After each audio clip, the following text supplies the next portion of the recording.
ได้ลงวัด2-3 มื้อละไปวัดมื้อนี้ไปผู้เดียวนี่แหละเพราะว่าเพิ่นขา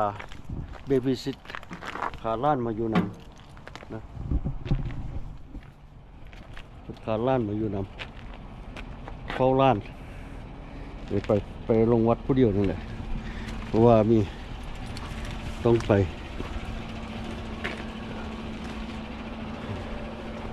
บุกโอ้ยิดโดดเราได้เนาะซุ่มโผล่ผลหมดโอ้สิเมียนล่างบานนี่ครับอะไรไหมนี่สิแป้งมื้อนี้สิไปหาซื้ออันนี้ก่อนดิซื้อไฟเบรกนี่มาใส่รถนี่ก่อนต่อไฟเบรกนี่ก่อนต่อไฟเบรกนี่ก่อนโอเคไปลงวัดฮอดหมู่ละไปโอ้อากาศเย็นเลยอากาศเย็นเลยพวกนี้รู้สึกว่าอากาศเย็นแย่รู้สึกว่าอากาศเย็นพวกนี้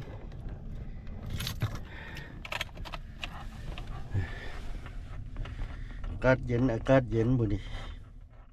เพื่อที่ก่อน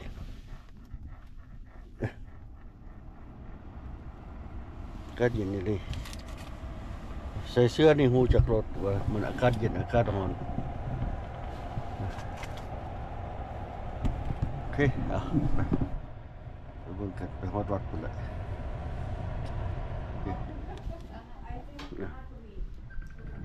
มีพระมาเพิ่มมื้อนี้มีพระมาเพิ่มมีพี่น้องชาวคัมโบเดียเพิ่นมาแต่ประเทศมาเยี่ยมยามวัดนะนี่เยี่ยมยามวัดนี่การจัดแจงอาหารแล้วไปตู้เฮ็ดอันน่ะพาพระบ่ไปเลย Yeah, make in Cambodia, yes. This one like it. Salty. Yeah, I got it. Okay. เรามีพี่น้องมาเยี่ยมวัดนี่มาเยี่ยมยามวัดโอเค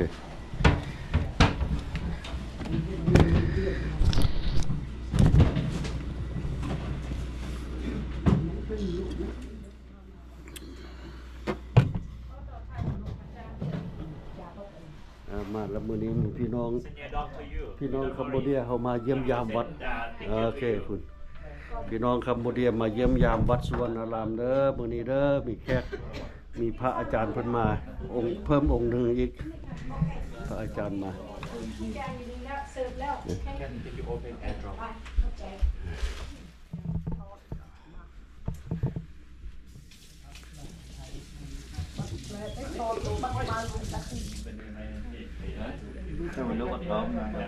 เมื่อsit down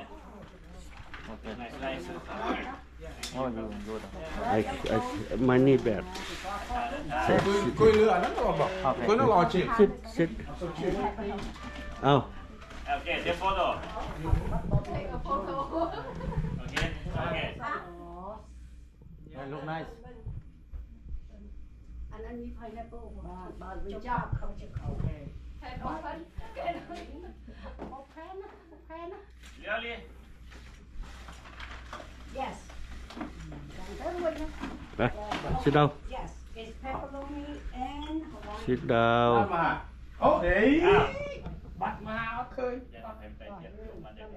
Can you light the candle someone Chanda. เฮ้ยจันดา light candle ก็หลายต้องจุบต้องเตียนnó tụ tiền nó cái nó tiền nó đó Sit down, please. lúc đặt lên cho công trường pi mới chết tiền mới chết lơ phí nó bảo ba ấy lơ cái này nhiều tại oi lơ chạy được sai ba cho bên chỉ đua Hê hê hê nó nhắc là lo ngay rồi trên tàu lốt khóm nữa cho vui đúng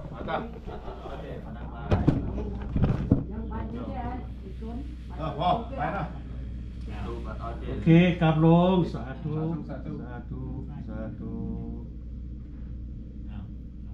นะโม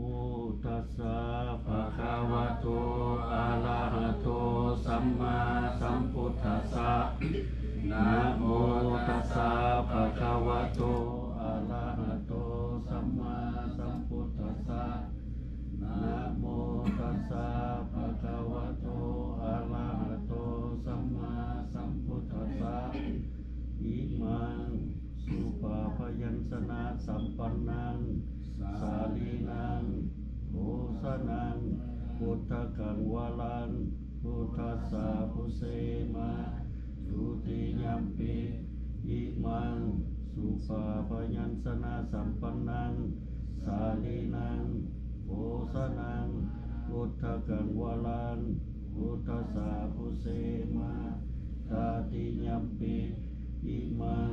สุปาพยัญชนะสัมปันนังสาลีนังโหสนังพุทธกังวาลังพุทธัสสะพุเสมาเก็บปะเข้าเก็บปะเข้า ตามสบายทีนี้เนาะ สบายครับสบาย โตแขนกันต้องมองอ่ะ โอเคสาธุ สาธุสาธุสาธุอนุโมทนีสุขสบายเจียนี่อนุโมทนีทุกเบอร์ เอาหยาดน้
สาธุ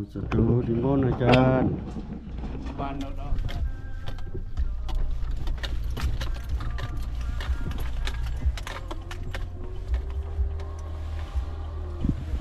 มาแต่วัดล่ะกำลังสิออกไ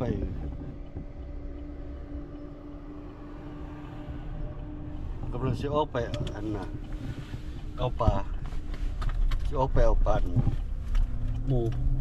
ตึกมาไว้นำกันนั่นแหละสิออกไปเอาอยู่ฟรีเซอร์หมูพุ่น เพราะว่า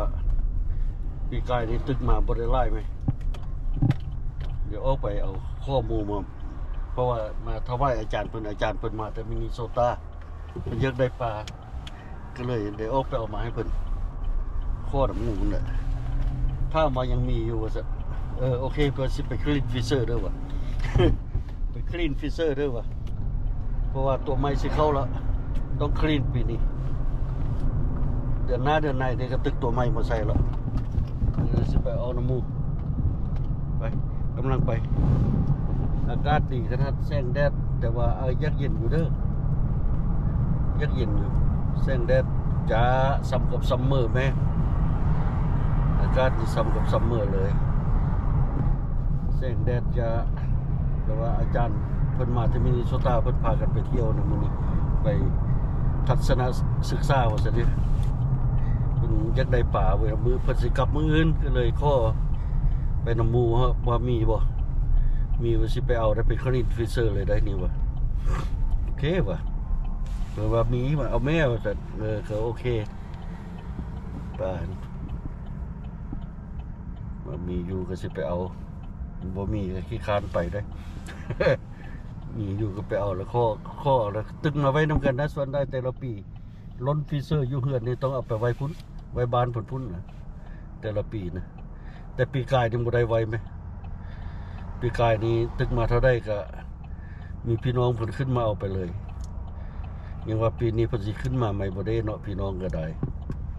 บางโลแล้วฮอดยามตึกเบ็ดเรามาโลแล้วสิเอาไปสำไดป่าว่าวันเราดูการแล้วได้ยังอีก2 เดือนบ่ได้ดนได้อีก2 เดือนนี่นะแล้วถ้าเบิ่ง outdoor fishing Alaska salmon outdoor fishing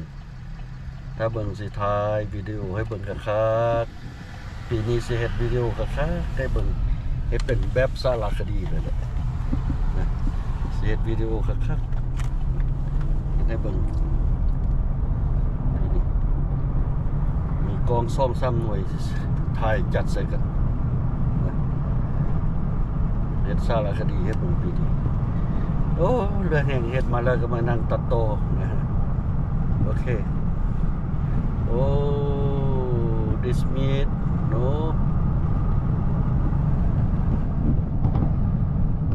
โอ้แอร์ไทย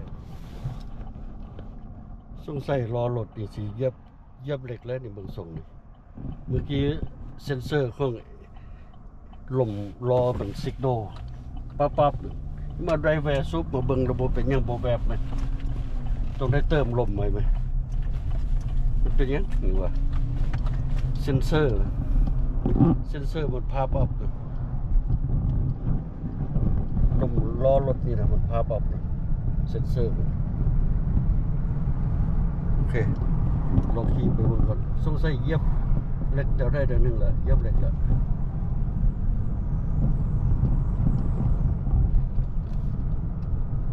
ใส่เย็บเหล็กแล้วรอมือก่อนกำลังภาพว่าอีบันนี้อาจจะแมนเลยแหละถ้าลมมันเซนเซอร์ลมมันภาพอัพบันนี้มันแมนแหละเมื่อกี้มันภาพอัพแล้วมันใส่ดิสมิทผมโอ้โหว่าลมมันไปตื้มลมเมื่อกี้ไล่พวกเราจะได้แบบโลกก่อนได้แบบกับโลกก่อนเข้าไปพากิ้งมันได้บดึงแบบลมก่อนไล่ผล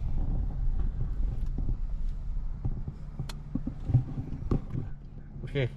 คอยขี่คอยเบิ่งมันนี่แหละเพราะว่าออกบ้านมาเมื่อกี้นี่เซ็นเซอร์ลมว่าลมโนแอร์ว่าซั่นอ้าวนั่นละมาพี่เอารถไปเช็คมาเอารถไปเช็คท้ายเซ็นเซอร์มันแบดเซ็นเซอร์มันตายละแอร์เซนเซอร์ตายไทยมันเลยภาพอัพค้างอยู่นี่เดี๋ยวนี้นี่เห็นบ่นี่ภาพอัพค้างอยู่นี่แอร์เซนเซอร์ตายแปลว่ารถนั้นบ่ได้เหยียบตะปูบ่ได้ไม่ยังลบยังมีอยู่แต่ว่าเซนเซอร์มันโซอัพอยู่นี่แต่ว่าเซนเซอร์มันตายมันว่าเอารถไปให้เขาเช็คมาว่าสิแปลงเปลี่ยนมื้อนี้แปลว่ามันฟูลเซอร์วิสแล้วมื้อนี้ มื้ออื่นเพิ่นเลยจึงได้มาแต่เช้าเพิ่นว่าเปิดคำเฟิร์สเซิร์ฟ8:30นต้องไปฮอดหั่นน่ะเปิดสอบ9:00 นต้องไปฮอดหั่น8:30 นมีเอารถเข้าไปเฮ็ดก่อนบอกเพิ่นนั่นน่ะมื้ออื่นต้องไปแต่เช้าแล้วมื้ออื่นนี่ขาเวียกละมื้ออื่นนี่แต่เช้าละไปเฮ็ดตรวจก่อนคันมันเป็นแน่น้อยหนึงก็บ่สบายใจเอามันไปเข้าหม้ออีกก่อนรถนี่ก็ได้ซ้ำกับลูกไหมนะซ้ำกับลูกได้เทคแคร์อยู่เฮาขี่มันเด้คันบ่เทคแคร์มันจังน้อยมันขี่เฮาแฮงหนักเด้คือวางแล้วนี่เห็นบ่นักมันขี่6 เดือนแม่มันขี่อยู่นักอันนี้เฮ็ดมันเป็นอย่างน้อยหนึงที่แปลงมันรถน้อยเดียวนึงดอกเปลี่ยนเซ็นเซอร์แล้วก็โอเครถนี่3 ล้อทางล่างพุ่น3 ล้อดีเบิดเซ็นเซอร์มันแต่ว่าตัวนี้ตายเอาเข้าไป5มันเช็คเบิ่งขี่นี่บ่ได้คิดว่ามันสิเฮ็ดได้พร้อมมันฮอดโมงมันสิเลิกการแล้วมันฟูลเซอร์วิสมื้ออื่นค่อยเฮ็ดมื้ออื่นจะได้มา5มันแต่เช้าแล้วกลับบ้านเดี๋ยวนี้กำลังกลับบ้านบอนอันมาเฮ็ดตินรถก็ไกลเติมไหมหัวเมืองถึงห้างเมืองอันนี้มันอยู่หัวเมืองพี่เขาอยู่ห้างเมืองต้องแล่นมา5มัน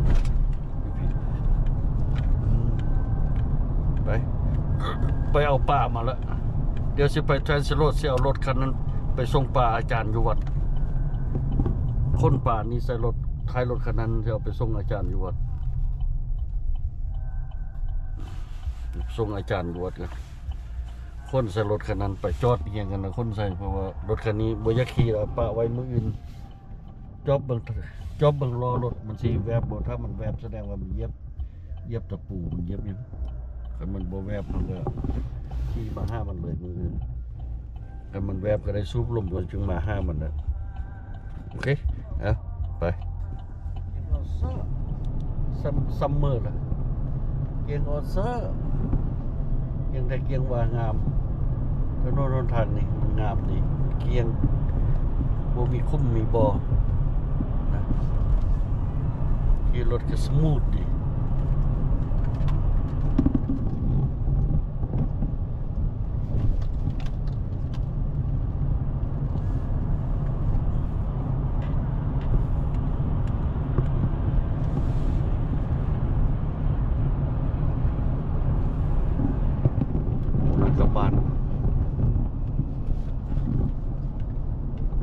เขาล่ะ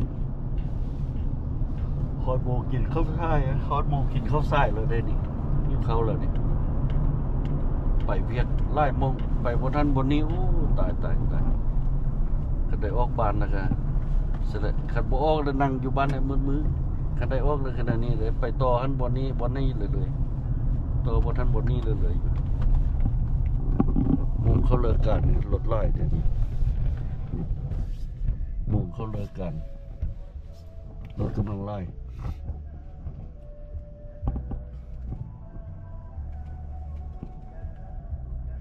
จากหน่อยใบไม้ปงออกมาในแห้งเสียงงามเมืองแองเกรสโอเคใบไม้กำลังปงดอกออกยังมาในงามดอกไม้นะหน่อย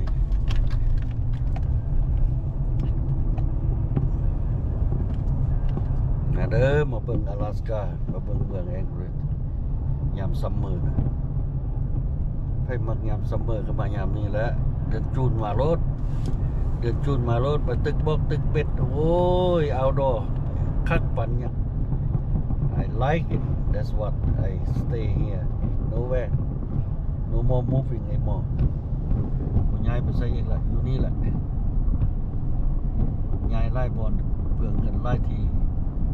อยู่นี่คักปันยังอยู่นี่มาถึงมงแล้วดิย้ายมานี่ย้ายมาอลาสกานี่ย้ายมาถึงมงแล้วแต่ว่าพอย้ายไปใส่ระเบิดนี่ฟังลางไว้นี่แหละโอเคฟังไว้รถฟังห่างไว้นี่ตายไปแล้วก็จุดเผาเนาเปื่อยอยู่นี่แหละฟังไว้ดินแดนอลาสกานี่บ่อยากไปใส่อีกละมาถึงมองละ มีหมดทุกอย่างได้หมดทุกอย่างเซอร์วิสรัฐบาลโอเคมักตึกเบ็ดได้จึงมานี่เลยมานำเวียกงานเวียกจอดเวียกยังคัมปานีอึดคันเวียกจอดคันสิมาแลนจากแลน CN2 CNC แลนมาซอกมาซีนั่นบ่มีอยู่นี่นะบ่ต้องมาสร้างจอดละมารถแล้วเก่งเล็กเก่งยังมารถเป็นengineering มาเลยมีแต่เวียกบ่อน้ำมันโอเคมีแต่เวียกบ่อน้ำมันเฮ็ดเวียกให้บ่อน้ำมันทั้งนั้นอีกหน่อยลูก2คนมันก็ขึ้นไปเฮ็ดเวียกนอนสลบมันก็เฮ็ดให้บ่อน้ำมันมันนะเฮ็ดให้บ่อน้ำมันเลยชั่วโมงเขาจ้างแพงอีกนะคันจะเฮ็ดบ่อน้ำมันบ่อไผเฮ็ดให้มาอดทนเอาปี1 2 ปีมีเงินปีที่3มีเงินลดบ่เล่นบ่กินนะปีที่3มีเงินลดแหละเพราะว่ามาปีหนึ่งมาเป็น resident อยู่นี่2 ปีปีที่3แล้วเริ่มเข้าเอาเงินให้แล้วเด้เข้าเอาเงิน dividend ให้แล้วเด้ปีที่3จังได๋เด้เงิน dividend เจ้าต้องเป็น resident นี่2 ปีเลยโอ้ยมาไปเฮ็ดเวียกเฮ็ดงานทอนเอาแล้วไหมอยู่แถวนี้ชั่วโมงมันแพงเฮ็ดเวียกเฮ็ดงานก็ได้บักหลายกันไปเฮ็ดเวียกนอนสลบนะลงมาบ้านหนึงก็ได้โอ้ยเหลือเฟือแล้วสิจ่ายนะมีลูกมีเตาไล่แห้งคักรัฐบาลเลี้ยงซับไปมีลูกเตาไล่แล้วเข้ามาเด้อฝั่งนี้เบิ่งเด้อไปมีลูกมีเตาไล่แล้วขึ้นมาลาสกานี่ขึ้นมารถรัฐบาลมันเลี้ยงบ่ได้ตัวแหละมาก็ได้อีหลีนี่แหละฟังโน้ตฟังคลิปนี้แล้วตัดสินใจเด้อไปมีลูกไล่นะย้ายตัวเองขึ้นมารถมักเก็บผักมักตึกเบ็ดบ่มักแนวใดอยู่นี่มีหมดอยู่นี่คาสิโนก็มีละนะกันไปเล่นคาสิโนก็ทุกอีกละมาคาสิโนมันก็เอาเข้ามาแล้วเด้เขาเริ่มเล่นอีกแล้วได้อยู่นี่นะพยักมักยังมีหมดอยู่นี่มีให้หมดบ่มีอันเดียวคือบ่มีทางออกเจ้าเฮ็ดผิดเจ้าสิหนี่ตำรวจนี่กฎหมายเจ้าคิดผิดไปทางใดก็ทะเลหมดนะไปทางดินเขาแคนาดาบ่ได้เอาอันเจ้ามีคดีนะนั่นแหละจึงว่ามารถเจ้ามาอยู่นี่จากคนหายก็สิกลายเป็นคนดีเด้นะโอเคถ้าคุณคิดได้นะบอกให้โอเคมาฮอดบ้านละโอเครถเกือบได้แปลงนี่BCอีกมืออื่นนี่โอ้ยตายโอเคเอาไป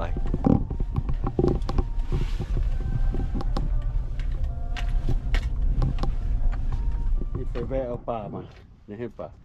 ตึกไว้น้ำมูตึกไว้น้ำมูเดียวกันนี่อันนี้สิไปให้อาจารย์ในป่านี่จะไรกินข้าวกันสิออกไปให้เพิ่นมาวัดก่อนไปเอาปลาห้าก็มาบ้านนี่